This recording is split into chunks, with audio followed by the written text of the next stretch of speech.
Vishnupad, Paramahamsa Vibhrājat, Acharya Shloka, Dishita Sri Sriman. His Divine Grace, Srila Abhai Vinda Bhaktivedanta Swami Srila Prabhupada Ki Jai. Ananta Koti Vaishnava Vrinda Ki Jai. All glories to Sri Sri Guru and Gauranga. All glories to Srila Prabhupada.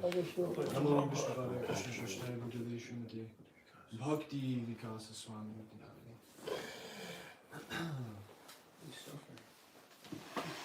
Om Namo Bhagavate Vasudevaya. Om Namo Bhagavate Vasudevaya. Om Namo Bhagavate Vasudevaya. Om Namo Bhagavate Vasudevaya. Om Namo Bhagavate Vasudevaya. Om Namo Bhagavate Vasudevaya. Reading from the Srimad Bhagavatam, Canto 3, Chapter 15, entitled Description of the Kingdom of God, text number 16.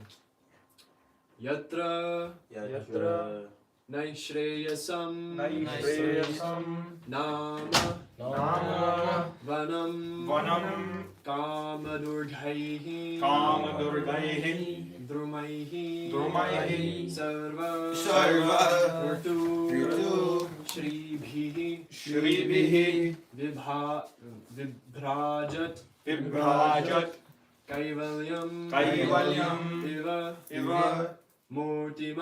mūrtimat yatra naiḥśreyasaṁ nāma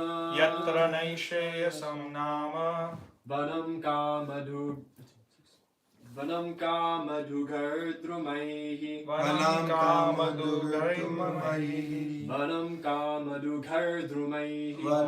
kāma-dughaiḥ sarvartu-śrībhir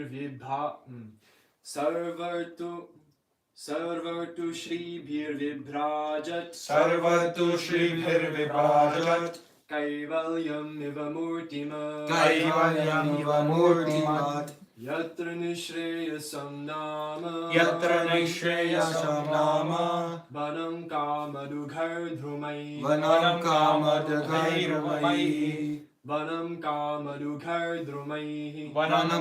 kāma-dughaiḥ sarvartu-śrībhir vibhrājat kaivalyam iva mūrtimat yatra naiḥśreyasaṁ nāma vanam kāma-dughair drumaiḥ sarvartu-śrībhir vibhrājat kaivalyam iva mūrtimat yatra in the Vaikuṇṭha planets. naiḥśreyasaṁ auspicious. Nāma name. Vanam forest. Kāma-dughair yielding desire. Drumaiḥ with trees. Sarva all. Ritu seasons. Śrībhiḥ with flowers and fruits. Vibhrājat splendid. Kaivalyam spiritual. Eva as. Mūrtimat personal. Translation and purport by His Divine Grace Srila Prabhupada. In those Vaikuṇṭha planets, there are many forests which are very auspicious. In those forests, the trees are desire trees, and in all seasons they are filled with flowers and fruits, because everything in the Vaikuṇṭha planets is spiritual and personal. Purport. In the Vaikuṇṭha planets, the land, the trees, the fruits and flowers, and the cows, everything is completely spiritual and personal. The trees are desire trees. On this material planet, the trees can produce fruits and flowers according to the order of material energy. But in the Vaikuṇṭha planets, the trees, the land, the residents, and the animals are all spiritual. There is no difference between the tree and the animal, or the animal and the man. Here the word mūrtimat indicates that everything has a spiritual form. Formlessness, as conceived by the impersonalists, is refuted in this verse. In the Vaikuṇṭha planets, although everything is spiritual, everything has a particular form. The trees and the men have form, and because all of them, although differently formed, are spiritual, there is no difference between them. Om Ajnana-timirandhasya jnana-shalakaya chakkhurunmilitam yena tasmai Shri Guruve Namaha Shri Chaitanya-manobhishtam sthapitam yena bhutale Svayam Rupa-gada mahyam dadati svaparantikam Vandeham Shri Guru Shri Yuta Parakamalam Shri Gurun Vaishnavangscha Shri Rupam Sagarjatam Sahagana Raghunatam Vitantam Sajivam Sadvaitam Savadhutam Parijana Sahitam Krishna Chaitanya Devam Shri Radha Krishna Padan Sahagana Lalita Shri Vishakam Vitangscha He Krishna Karuna Sindho Dinabandho Jagatpate Gopesha Gopika Kantha Radha Kantha Namostute Tapta Kanchana Gaurangi Radhe Vrindavaneshwari Vrishabhanusute Devi Pranamami Hari Priye Vancha Kalpatarubhyascha Kripa Sindhubhya Evacha Patitanam Pavanebhyo Vaishnavebhyo Namo Namaha Namo Vishnupadaya Krishna Prishthaya Bhutale Shrimate Bhakti Vikasa Swaminiti Namine Namo Vishnupadaya Krishna Prishthaya Bhutale Shrimate Bhakti Vedanta Swaminiti Namine Namaste Sarasvate Deve Gauravani Pracharine Nirvishesha Shunyvari Paschatya Deshatarine Jai Shri Krishna Chaitanya Prabhu Nityananda Shri Advaita Gadadhara Shri Vasari Gaura Bhakta Vrinda Hare Krishna Krishna Krishna Hare Hare Hare Rama Rama Rama Hare Hare. Just need one sip. So just read the translation again. In those Vaikuṇṭha planets there are many forests which are very auspicious. In those forests the trees are desire trees. And in all seasons they are filled with flowers and fruits, because everything in the Vaikuṇṭha planets is spiritual and personal.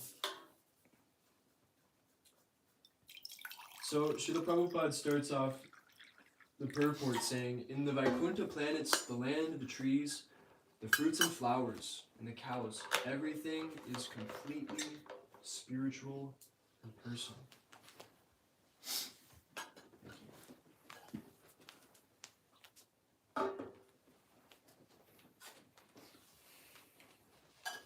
So the point is that everything in the spiritual world is bright, it's full of light, it's completely blissful. Light in that sense. So everything is completely blissful and bright in the material world, self-illuminated, which that is in comparison to the material world, which is relative. You only get light in the material world when the sun is shining. So the material world is like darkness, and the spiritual world is like light. And where there is Krishna, there is no darkness. And so even the devotees, even situated in the material world, they are of the spiritual world. They're actually in the spiritual world. It's said that the temples, the association of devotees is like Vaikuṇṭha bubbles, and those of us that have experience of going away and being out in the world or whatever, we can, and then come back to the temple, we can experience, wow, this atmosphere is different, this environment is pure. There's something special about it, something uplifting, something purifying. So the material world is darkness, and the spiritual world is like the sun. Spiritual life is like a sun in our lives. Where there's Krishna, there's no darkness. And what is darkness? The darkness is, in the material world, darkness is simply the absence of light, right? We've had the experience of being in an enclosed room. You know, you turn the lights off completely, there's no light shining out the windows. You can see absolutely nothing.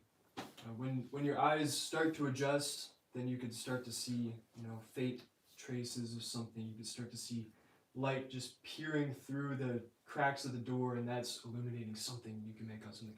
But when there's absolutely no light coming in, it's completely dark. Your eyes have no power to see. But once the sun or sunlight enters the room, then you can start to see things. Then you can start to know what is in the room. You can start to be in knowledge. So similarly, this material world is compared to darkness, and Krishna's presence or Krishna consciousness is compared to light, whereby we can perceive reality at a much more heightened state of awareness, and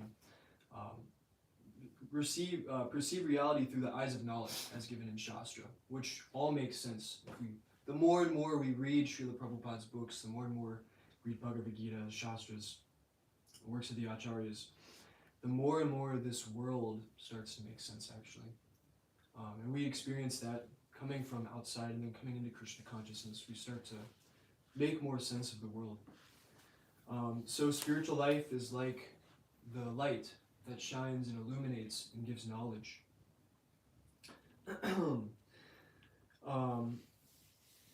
So there's a verse in the Bhagavad Gita, chapter 15, text number 6.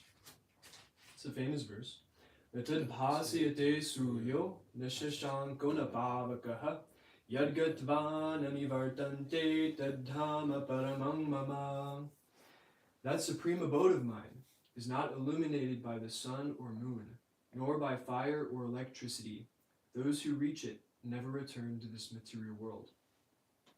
So Srila Prabhupada in the Purport, he describes how the sun is actually the only self-luminous thing in this material world, according to Vedic cosmology. The sun is the only self-luminous thing, and everything in this universe is visible through the sun, is visible by the sun's light, different transformations of that energy.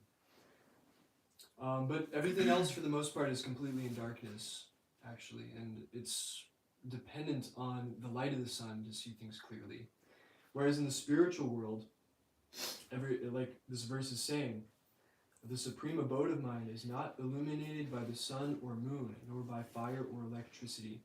So in other words, every object in the spiritual world is self-illuminating. It's hard for us to exactly understand what that means. It's not that there's light like we perceive in the material world, in the spiritual world. It's a different kind of light or awareness or something, which I unfortunately cannot speak of because my lack of realization. But anyways, reading a little more in this purport, there's a little more knowledge. For the whole spiritual sky is illuminated by the internal potency of the Supreme Lord. So that light shining in the spiritual world, what makes things self-illuminating in the spiritual world is the presence of the internal potency directly. So that internal potency is, of course we understand Krishna has his external energy, which is this material world, which is seemingly impersonal, but actually there's Krishna's internal energy, which is the very source of all pleasure and everything good. And we're, the jiva, as we know, we're marginal energy, so we're situated in between tatashta.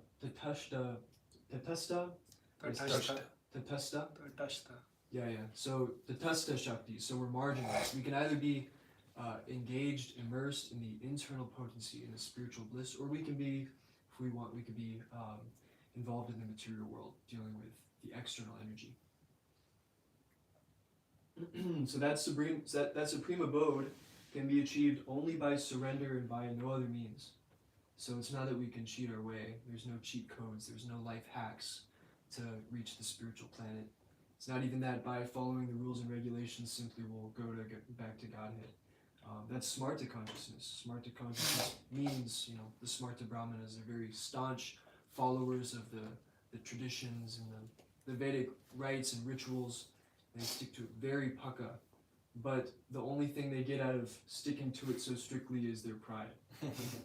So this is not what we want. We don't want to simply be followers of the rules and regulations, but we want to actually imbibe the true purport, the true feeling, the true essence of surrender to Krishna, which includes following the rules and regulations. But we shouldn't get too overly involved or overly concerned in the rules and regulations, what's known as nāma. So Srila Prabhupada continues in today's purport.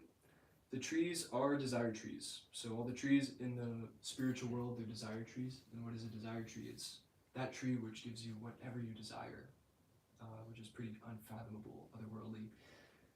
In this material world, you know, if we want a mango, we have to get it from a mango tree. It has to be the right season. Maybe half the trees out there got bad mangoes, the pits are too big, the skin is bitter, whatever. But there's so many conditions in the material world for fulfilling one's desires, and actually fulfilling one's material desires is actually pretty hard to come by. People are struggling in the material world, and not so many people get what they want out of life, actually. Everybody wants to be famous, everybody wants to be rich, everybody wants to be so beautiful. But actually, you know, what our ability, what's our guna and karma at that exact point in time, it's not always fulfilling on a material level. So desire trees are those trees in the spiritual world, which give you whatever you want. And obviously, when I think of desire trees, I think of vancha-kalpatarubhyascha kripasantu-bhyevacha patitana bhavanebhyo vaishnavebhyo namo namaha. So this is a pranam mantra for all the Vaishnavas, glorifying them as being like desire trees, wish-fulfilling trees. So the Vaishnavas are the way which we can become satisfied and have all of our desires fulfilled. So desire trees can be compared to Vaishnavas in the sense that they are not materially limited. So trees in the material world, like we just discussed, they're materially limited. You need, you know, such a season, such a tree, such a climate, etc. to get the proper fruit. But Krishna is the Supreme Personality of Godhead, and Krishna can do anything. And by the desire of the devotee to be merciful upon another living entity, Krishna can arrange a good situation for that living entity. So like this, Vaishnavas are like desire trees, which is not, you know, the terms and conditions of the Vaishnavas fulfilling the desires of others is not based on or not limited by material circumstances.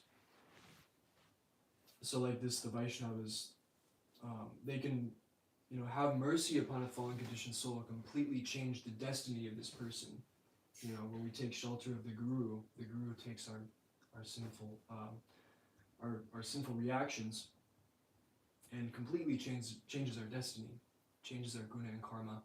It's when you clap in the kirtan, participate with the devotees, the lines on your hands change. So in other words, your destiny changes. I believe Narada Muni says this. So like this, the Vaishnavas can completely change one's destiny. And such acts of the Vaishnava are not limited by material circumstances, or not due to any sort of material, you know, black magic, this, that. It's completely Krishna fulfilling the desire of the Vaishnava to give mercy upon another. So the Guru gives mercy, and what is that mercy? Is that the Guru tells Krishna, you know, this, please, you know, help this person. And then, because Krishna is dear to the Guru, the Guru is dear to Krishna, then Krishna, okay, gives mercy to this jiva. So, Krishna will fulfill our desires in Krishna consciousness. And that is done via the devotees, because the devotees are the via medium of Krishna acting in this world. It's said in the Chaitanya Charitamrita that there's two things Krishna can do when it comes to one's material desires. Most of the time, and for the better, obviously, because whatever Krishna does is for the better. Most of the time, Krishna will strip, maybe not most of the time, I can't say that, but it's speculation. But Krishna will strip the devotee of their material possessions, their material attachments. Krishna will, due to his mercy, actually take away that which is holding the devotee back in their devotional service and help them become detached and help them go further on the path of sharanagati, of surrender, the path of Krishna consciousness.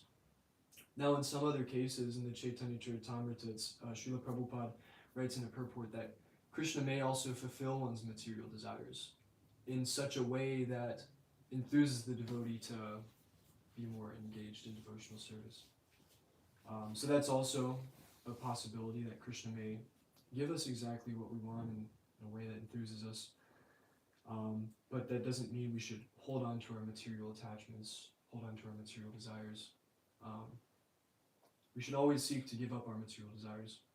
But anyways, Krishna may fulfill for our purification or for our enthusiasm, encouragement, whatever it may be. So the devotees fulfill our real desires for happiness. You know, we're trying to be happy in this material world, and obviously we understand that this is not real happiness. This is just temporary titillation of the senses, temporary gratification of the ego. So this isn't real happiness. But Krishna fulfills our real desire for happiness, as described in the 14th chapter of the Bhagavad Gita. Brahmano hi pratifthaham amritasya yasya cha shashvatasya cha dharmasya sukhasya ekandikasya cha. And I am the basis of impersonal Brahman, which is immortal, imperishable, and eternal, and is the constitutional position of ultimate happiness. So, anyways, I guess this verse could be translated differently. Srila Prabhupada translates Brahmanaha as the impersonal Brahmajyoti. So yeah, in the translation, Srila Prabhupada is saying that the impersonal Brahmajyoti is the resting place, is the constitutional position of eternal ultimate happiness. Brahmana can mean multiple things. And of course, what Srila Prabhupada says is perfect. But anyways, we understand that happiness is situated on that spiritual platform. Real happiness is, at least. I'll read a little bit from this purport. The Supreme Lord is full in 6 opulences. And when a devotee approaches him, there is an exchange of these 6 opulences. The servant of the king enjoys on an almost equal level with the king. And so eternal happiness, imperishable happiness, and eternal life accompany devotional service. Therefore, realization of Brahman, or eternity, or imperishability, is included in devotional service. This is already possessed by a person who is engaged in devotional service. So Srila Prabhupada, he's bringing out the real meaning of this verse, which is the last verse of the 14th chapter. That by engaging in devotional service, one is actually connected with the source, the nectar, the source of all happiness. One is connected with real happiness. And that's done, because Krishna is actually the most happy person. Krishna's everything. Krishna's the most, topmost everything. But Krishna's actually the most happy. And we understand that by associating with somebody, their qualities rub off on us. So by associating with Krishna, who's always happy in the spiritual world, playing with his cowherd boys, dancing Rasa Leela, all these things. By associating with Krishna, who's the most happy, we're also the most happy. Just so, we can understand, even we associate with somebody in the material world who's very upbeat, very energetic, enthusiastic, got a lot of exciting things going on. By associating with that person, it rubs off, right? So by associating with Krishna, we become the most happy. And that's done, so he's like the king and he's enjoying, and we're like the servant. And the servant is engaging on pretty much an equal level with the king. Because Krishna is enjoying the 6 opulences, wealth, strength, beauty, renunciation, etc. Krishna is enjoying these opulences. This is the reason for the existence of these opulences is for Krishna's enjoyment. They are enjoyable, the opulences. Now we're trying to falsely enjoy them selfishly. But Krishna is actually the real enjoyer, and by associating with Krishna, by engaging in his service, that happiness Krishna is experiencing rubs off on us, just naturally. And we can experience by engaging in Krishna consciousness, by being associated with devotees. We may come into so many pretty awesome circumstances that we may not otherwise be part of. So continuing on the purport, there is no difference between the tree and the animal, or the animal and the man. So there's no difference between the tree and the animal and the man. So of course, in this material world, we have experience of having different bodies, and every living entity is having a different body according to its guna and karma. So there's a verse in the Bhagavad Gita, again famous verse. Shrotram chakkhus sparshanam cha darsanam kranameva cha adhishthaya manaschayam rishayanupasevate. Chapter 15, text number 9. The living entity, thus taking another gross body, obtains a certain type of ear, eye, tongue, nose, and sense of touch, which are grouped about the mind. He thus enjoys a particular set of sense objects. So due to one's desire and due to one's qualification, one gets a suitable body, which allows him to enjoy a particular rasa, or a particular flavor of Maya, a particular flavor of the material energy. It can be experienced in different... pigeons, they're really good at having sex. Similarly, monkeys can do that. There's some other examples. Kangaroos have the bliss of jumping from one end of the river to the other. Different kinds of Maya, material pleasure. But the human form of life, what makes the human form of life special is obviously it affords the chance for one to become self-realized. It affords the chance to have spiritual perfection, which is available in no other species of life. So as long as this body is not dropped and died, we should endeavor for self-realization.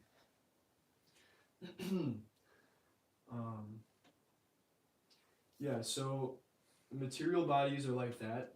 It's all relative, it's all different. But spiritual bodies are different, In the material world, human beings are relatively more Krishna conscious than animals, relatively speaking. In the spiritual world, everybody is Krishna conscious. Everybody, as is said in the purport, there's no difference between the tree and the animal, or the animal and the man. Everybody is a servant of Krishna. Everybody's fully conscious, even in the body of a tree in the spiritual world, even the body of an ant in the spiritual world. One is full of chit. One is full of knowledge. There's no difference in the spiritual world, different species of life. Continuing the purport, here the word mūrtimat indicates that everything has a spiritual form.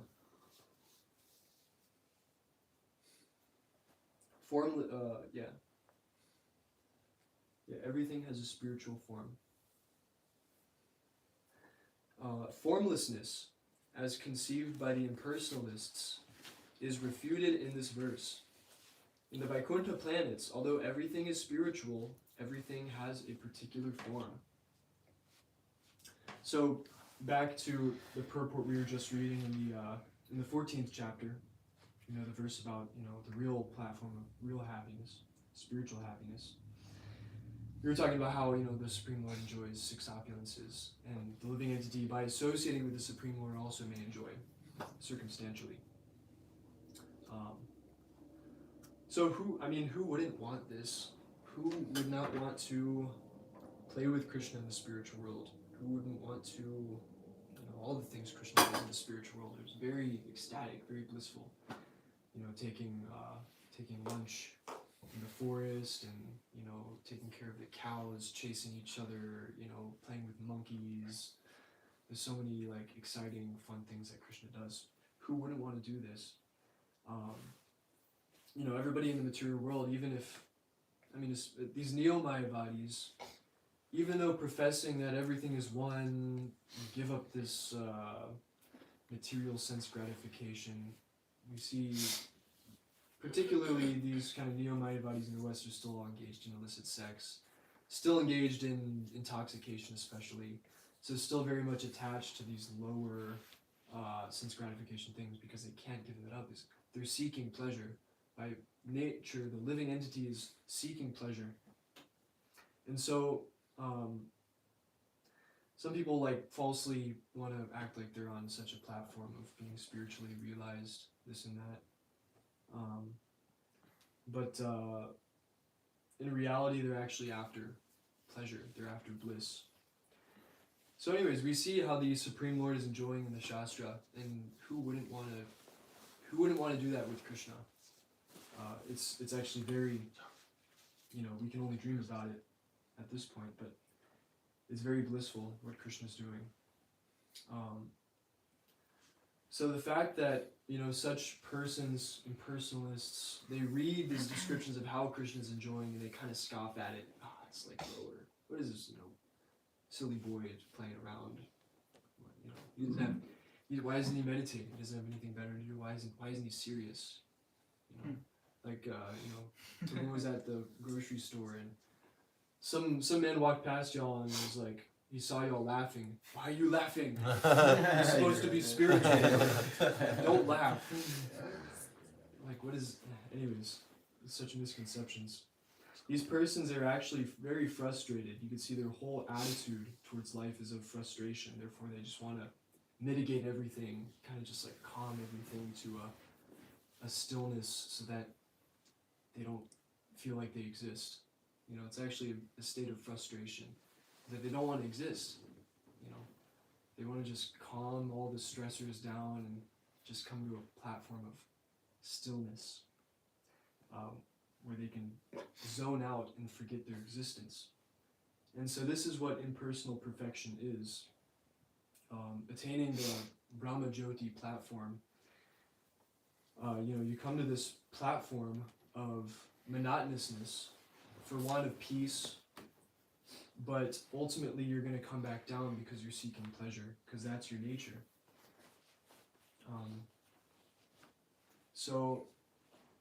There's this famous verse, Yenyera vindaka vimuktamaninas tvayastabhava avishuddhabuddhayaha aruhikartrena parampadam tata patantyadho nadhrita yushmad anghrayaha. So these people that are neglecting to worship the lotus feet of Aravindakra, of Krishna, who's lotus-eyed, such persons who are neglecting this, they mentally speculate their own things. And because of this, their intelligence is impure. They're not engaging their intelligence in Krishna, who is ultimately pure. So their intelligence is impure, and they're seeking after what they think of as parampadam, the highest destination, impersonal liberation. But upon reaching that thing by such hard endeavor, it's very difficult, very stringent to reach that platform. What's the result is that they fall back down. So what is the ultimate result of doing this? You go up, you come down, and the only thing you gain is the only thing factual is that you're tired at the end. Your hard work. And that's actually pride. That's the pleasure of pride, is that I did this, I'm so strong. That's the real pleasure in that. And such persons may go to the impersonal platform, and they may feel temporarily satisfied. Doesn't really make sense because you don't feel anything up there because you're like kind of in like a dormant state. But anyways, there's some sort of peace there. There's some sort of temporary satisfaction. And we understand this is similar to how people are temporarily happy in this world. We meet all sorts of people on book distribution, talk to all sorts of people, and people are convinced that they're happy. And maybe they are, enjoying something, or they feel some satisfaction, but for how long? 50 more years maybe, before, old age hits you, disease hits you, and then you won't, if you think that's happiness, then you kind of just lost your mind at that point. But yeah, material happiness, it doesn't last long, and people are convinced somehow, they've convinced themselves, they've cheated themselves actually, that this is where, this is where I'm at, this is good. I'm satisfied with this. I have my car, I have my girl, I have my this and my that. What is there to be sad about? I got everything. What is there to be sad about? So like this, they temporarily cheat themselves into thinking they're happy, into thinking they're satisfied, not knowing that death is just creeping up on them, and it's Maya, which makes us think that death won't come. But actually, you know, we're all going to suffer from birth, death, old age, and disease in this material world. So like this, people are cheating themselves and temporarily thinking they're satisfied. So similarly, that's kind of how the impersonal Brahma Jyoti liberation platform is like. Is that people are in such distress in this material world, and they undergo these penances and austerities, and they attain some high position where they're in complete peace. But it's only a matter of time before they're, you know, before they start feeling attraction again for sense enjoyment. And we have the experience, maybe we've done some sort of voluntary austerity. There's all sort of, you know, right now is November, which is famous for, I won't mention what kind of austerity. But we anyways, we have experience in the material world when we perform some kind of austerity, when we renounce something temporarily. At the end of that month, and then, you know, that first time doing whatever, like it's like amazing, right? So this is how material austerity works. Is that we renounce something for some time only to enjoy it more later. I mean, that's a fact. Yeah. Sorry to bring up that example. There's tons of other things. Sober October, okay, we'll take that one. Sober October, people, you know, are sober for the month of October. And then November 1st hits and they, you know, get really blasted and oh my god, it's so fun. It's so, and then by the end, or something? I never heard of Sober Yeah, it's like a legend that yeah. Anyways, these are degraded Western examples. Yeah. Which are, but yeah, this is how austerity works, is that we may temporarily renounce something only to enjoy it more later, because the taste still remains. Vishaya vinivartante niraharasya dehinaha raso vardam rasopyasya param drishva nivartate. Without experiencing the higher taste, one may give up the lower things, but they're actually still attracted to it. They may, you know, put it on the shelf for a while, but they're still meditating it in the back of their head, because that's all they know. They don't know anything higher than that. So in personal liberations like that, where, you know, you come to this platform of complete peace, but because it's the nature of the living entity to seek some enjoyment, you know, all they know is this material enjoyment. So they just fall back down. Continuing the purport, the trees and the men have form, and because all of them, although differently formed, are spiritual, there is no difference between them. So there's no difference between the trees and the men and all the different kinds of bodies and forms in the spiritual world. Of course, we understand this as achintya bheda bheda tattva, how there is difference in that, you know, everybody's an individual living entity. It's not that we're all one, absolutely. We're all one in the sense that we're all parts and parcels of Krishna and we're meant for his pleasure. And ultimately, you know, parts and parcels of Krishna means, you know, everything is Krishna. The sum totality of everything is Krishna. But within that oneness, there is difference, there is diversity, which Krishna has, you know, which is, you know, included in existence for the purpose of Krishna's pleasure. That's just how Krishna works. That's how reality is that we're people, we're individuals. We're, you know, I'm different from you and you and you. We're different people and we have different relationship with Krishna. And that gives Krishna bliss, because Krishna likes variety, and there's unlimited living entities Krishna can have a nice relationship with. So yeah, anyways, translation again. In those Vaikuṇṭha planets there are many forests which are very auspicious. In those forests the trees are desired trees, and in all seasons they are filled with flowers and fruits, because everything in the Vaikuṇṭha planets is spiritual and personal. I can open up for any comments and questions. No mic for this one. Just a point, I'm just making that, you're mentioning this, there's a clarification that I'm pretty sure you're implying that the planets in the spiritual world are all self-illuminating. Yeah. Prabhupada often says that the planets, I've never heard of it, everything in terms of, I don't find any code where Prabhupada is saying everything is self-illuminating. I find like the Vaikuṇṭha planets, all of the planets are self-illuminating. Krishna himself is self-illuminating, but I don't see that with like, in terms of everything. I don't know if you see that there. Right. But I did a search in self-illumination, and I thought that specifically, that all the planets in the spiritual world are self-illuminating. I mean, there's that thing in Shastra where it says like the soul is brighter than like 1,000 suns or something like that. Yeah, that's there. Well, I was specifically referring to this comment. Oh wait. Just wondering if you, because I did a search and then I couldn't find anything other than just him mentioning the Vaikuṇṭha planets. Yeah. Well, I was mainly referring to this part in the Purport where Srila Prabhupada says, the whole spiritual sky is illuminated by the internal potency of the Supreme Lord. So, anyways, I was making the point that being Tatastha Shakti, we are either of the external energy, the internal potency. So when we are of the internal potency, engaged in the internal potency, we also develop. Hold on, let me rephrase that. So the spiritual sky is illuminated by the internal potency, and when we're engaged in the internal potency, I mean, from my understanding, internal potency, everything is, because it's illuminated by the internal potency, so the internal potency itself is illuminating, and whatever in the internal potency is illuminating itself. It's illuminated, right? But not. Well, ultimately, never becomes internal potency. Just like in the material world, we're part and parcels of Krishna, so we never become the internal potency. We're always Tatastha. Right. So, we don't become Vishnu. Right. Internal potency is Vishnu Tattva. So Tatastha Shakti is just, I don't know, it's just, because I don't want to give, I have an example in my mind, but it might have its limitations, so I don't know if it exactly conveys the point. But the main thing I was thinking that specifically the Jiva, I don't know whether the Jiva is never internal potency. Yeah, Jiva is never internal potency. Yeah. Is that the internal potency is self-illuminating, but the Tatastha Shakti, they're minute. They're like you were saying. They're same as in terms of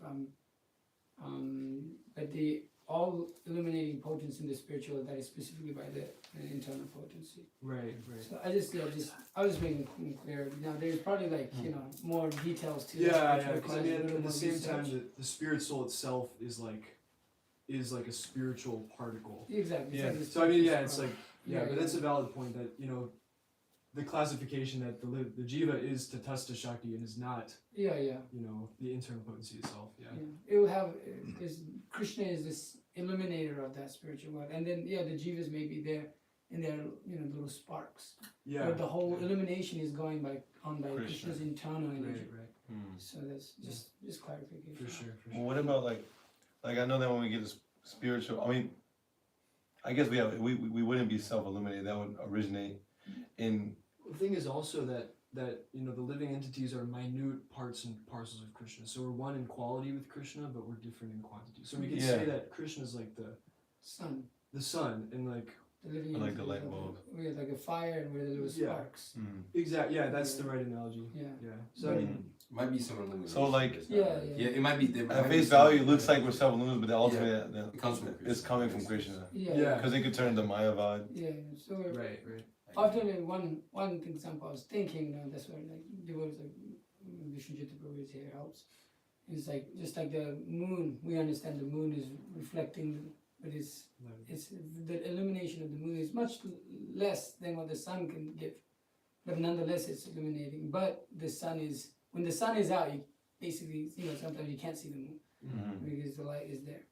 So is it possible that like everything is like self-luminous, but it's by Krishna's mercy? Could that be taken? Because qualitatively, the super soul accompanying the Jiva also. Super soul doesn't temporary. Super soul is a temporary manifestation of Shri Vishnu. Super soul is not eternal. I was saying like Bhagavad Gita. He's not in the spiritual. The super soul is just a temporary manifestation of Shri Vishnu. Because I meant maybe I've been carrying like a big misconception this whole time. I always thought like okay, the spiritual energy itself is technically the internal potency, but the Jiva, although it is technically internal, it can be influenced by material nature. So therefore we call it the marginal potency. But technically I thought it was also the internal potency as well. Like the Tatastha Shakti. No. Well, because if you look at the Panchatattva, like those are the 5 truths of Krishna, and then you have Jiva Tattva, then you have Gadadhara Pandit, that's the internal potency. So there's different energies. It's mainly to understand Vishnu Tattva, Jiva Tattva. Yeah. You see, is the Vishnu Tattva is internal potency, where Jiva Tattva is Tatashta, because it can never come to that platform of being the controller. So, so it's categorized. Although yes, it is ultimately. Ultimately, everything's Krishna, spiritual. It's coming ultimately. We're coming from Krishna. We're part and parcels of Krishna. We don't have the potency of the, of internal potency departure. Which is that verse that, just the Vishnu is an original candle, and all the internal potencies like many candles. Yes. We've got like many Vishnu forms. So those are the expansions of the internal potency. Yeah. Whereas we are the Tatashta Shakti. We're categorized in there. So although we are coming from Krishna, we're of a different different category. Yeah.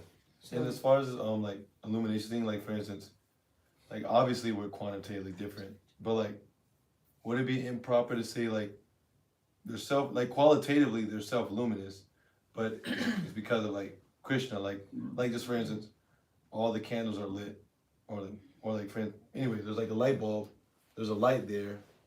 Spiritual energy is a constitutional. Yeah, well, we have to understand that connection is there. Yeah, coming from the Supreme. Our constitutional position is like Krishna's. I belong to Krishna. Yeah. And I am Krishna's spiritual spark. So I am spiritual. That's my constitutional position. But the moment you think it's coming from, just from yourself, it's not coming from Krishna is when it becomes problematic. As soon as Prabhupada gives the example, just like the body, the hand is alive as long as it's attached to the body. But as soon as the hand wants to enjoy and it's okay, let me detach the hand, then the hand is no longer even functioning. Okay, yeah. So the jiva is part of the whole, and so but it must understand who to serve, and if it doesn't understand that, then it loses its potency. It loses its ability. Although that ability is there, if you can attach the hand back to the body, then again that function is there.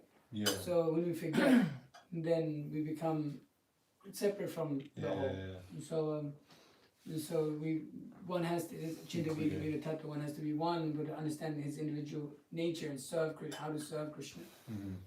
So it's of a different category. Another thing that I found this in the Bhagavatam is that in this world there's two types of people. There are two types of people who are free from all anxiety and merge in great happiness. One who is a retard and foolish and childish fool, and one who has approached the Supreme Lord, who is beyond the three modes of material nature. It says retard? Yes, it's retard. Retard is just a word. Who is retard? Retard is just a word that means like dumb. Yeah, this is before political. Yeah, before political. So the real word retard actually means someone who's like retarded. Not in the sense of not the people that are genuinely have like a disability, but those people who are not recognizing what actually life is about. They're foolish. Maybe genuinely refers to the mudhas. The word used for retards is jadaha, ignorant. We have like jad bharat. Retarded without developing activities. They don't do much. Lazy. In the mode of ignorance, sleep.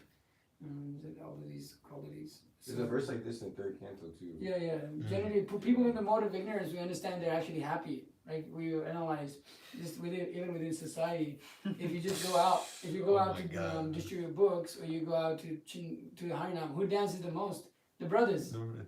And if you look at the modes of crackheads, or the brothers, because if you look at the modes of material nature, there's more ignorance there. And so generally they're happier, and like we've said before, it can help in devotional service because they dance in kirtan.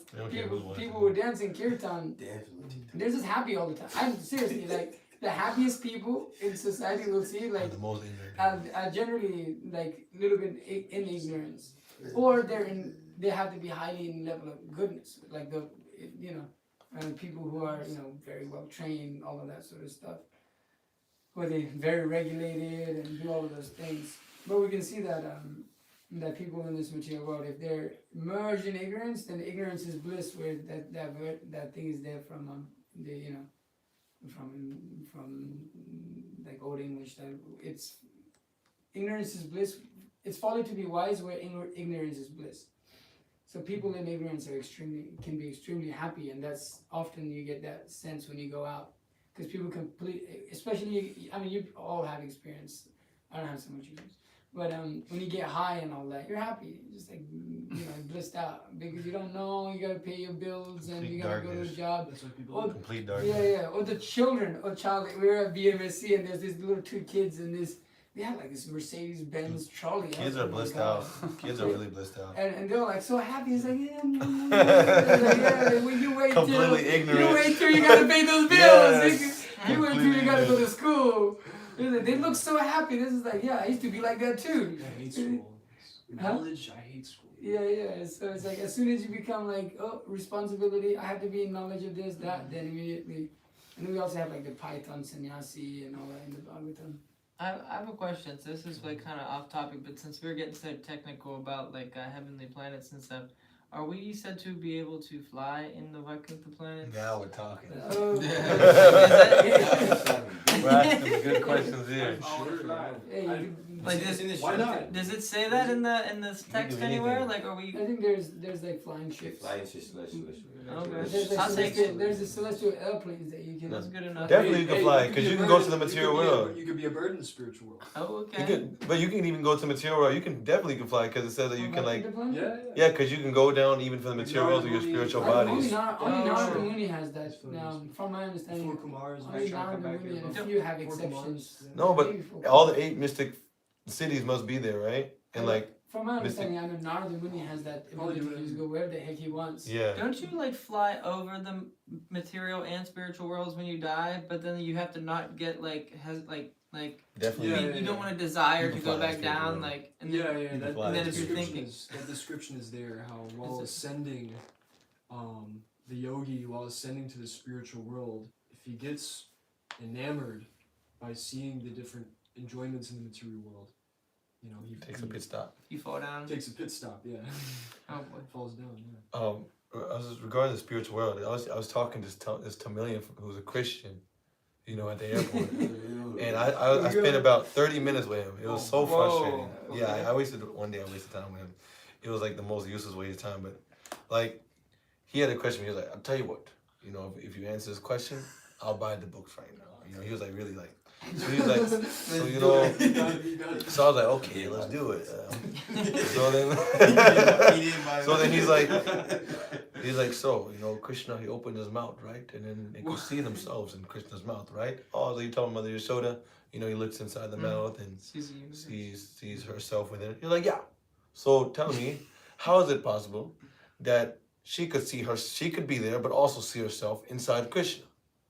And I was like, well, in the spiritual world, by Krishna's grace, like anything's possible. Spiritual energy is like completely unlimited, but he was like, well, tell me this, well, how can I be in that car and also be here? Boy, what? Like, how can I be there? I was like, I was trying to, like, you understand, like the material nature and spiritual nature is like completely different. Yeah.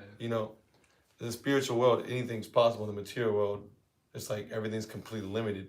But the materialists cannot even begin to understand like how the spiritual world is completely different, and like you can't really make any like sense of it materially. Why did you just tell him if there's a camera there and I'm looking at it on my phone, you can see yourself? That's what I was gonna say. You can That's a good one.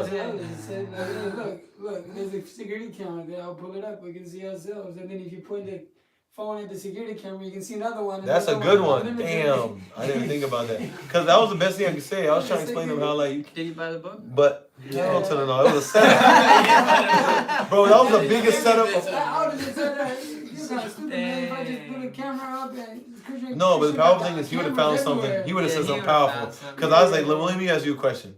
I was like, what happens when like someone born and never knows Jesus? And then I was like, because we can answer that reincarnation.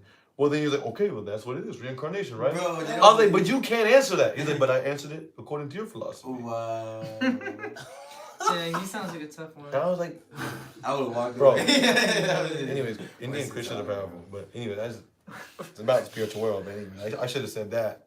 I was trying to explain it like in a philosophical, but that was a practical, logical way. That earlier. Huh? We were talking about that earlier. Which one? Me and you. We were talking about the cell phone thing, right? Remember? You? Yeah. Oh yeah. Oh, you, okay.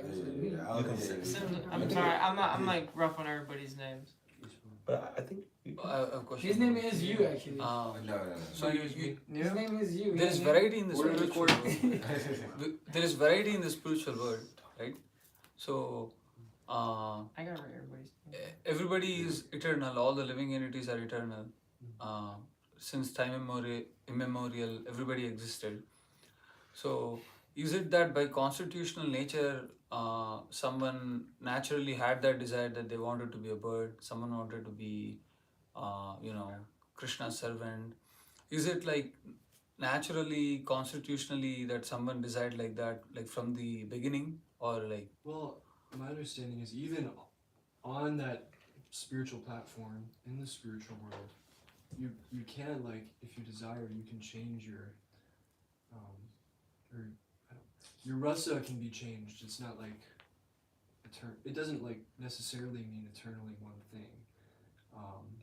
There is, I don't know how, but there is, Advancement to be made in the spiritual world. so There is advancement to be made in the spiritual world. there's It never advancement stops. to be made in the spiritual world.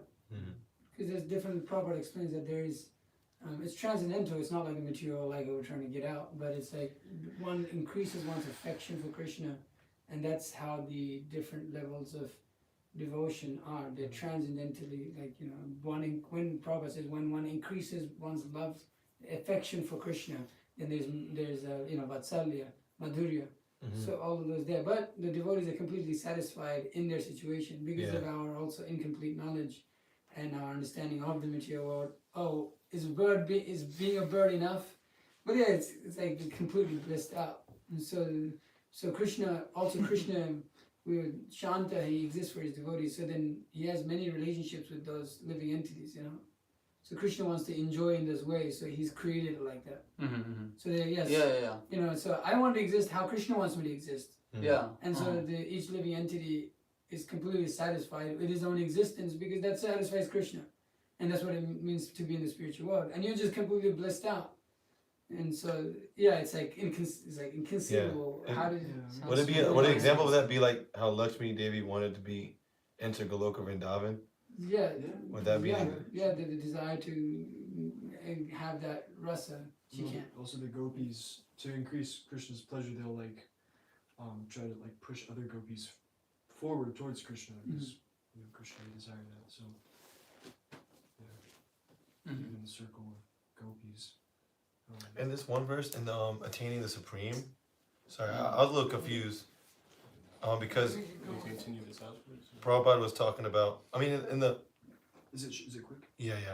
Just about attaining the supreme. It says those who know the supreme Brahman attain that supreme by passing away from the world during the influence of the fiery god in the light at an auspicious moment of the day. And he talks about the waxing moon or whatever. But then, so was this just regarding to the impersonal Brahman, or also Vaikuṇṭha? Because Prabhupada here says, if one leaves the body at the time of designated above, either accidentally or by arrangement, it is possible for him to attain that personal Brahma Jyoti. But then later in the purport, he says, if by accident, he says, mystics who are advanced in yoga practice can arrange a time and place to leave the body. Others have no control. If by accident they leave at an auspicious moment, then they will not return to the cycle of birth and death. But otherwise, there's every possibility they will have to return. So that's why I'm confused, because it seems like he's still talking about like Supreme Brahman Vaikuṇṭha in the translation. Prabhupada then says you can obtain Brahma Jyoti, but then he says they will not return from birth and death, which would make it seem like Vaikuṇṭha. So I'm a little won't return to birth. Yeah. So just go to spiritual worlds then, right? So he says that if one leaves by accidentally or by arrangement, at auspicious time, they can obtain the personal Brahma Jyoti. But then later in the purport, he says, others have no control. If by accident that they leave at an auspicious moment, then they will not return to the cycle of birth and death. But otherwise, there is every possibility that they will have to return. So it may. Well, I mean, temporarily. There's no birth. Escape the cycle of birth and death. That's how I would understand. So yeah, it's still talking about. I would assume it's still talking about the impersonal. Impersonal Brahman. Because to attain the spiritual world, you need surrender. devotion. You can't do it by like. It's not about some auspicious this or that. It's about, you know, Yeah. surrender. So I mean, Srila Prabhupada's saying rather than, you know, one may attain that platform of birthlessness and deathlessness, but if they accidentally don't do that, then they just get repeated birth and death. So I would say that, you know, they get that immediate samsara Mm-hmm. versus, you know, that temporary brahmajyoti, which is, you know, Yeah. birthless and deathless. I see. Yeah, yeah. That's That's what I was thinking. That's what it seems like. Yeah. Srimad Bhagavatam ki Jai. Srila Prabhupada ki Jai. Jai. Vansha kalpatarubhyascha kripasindhubhya eva cha patitanam pavanebhyo vaishnavebhyo namo namaha. That's what it is, right?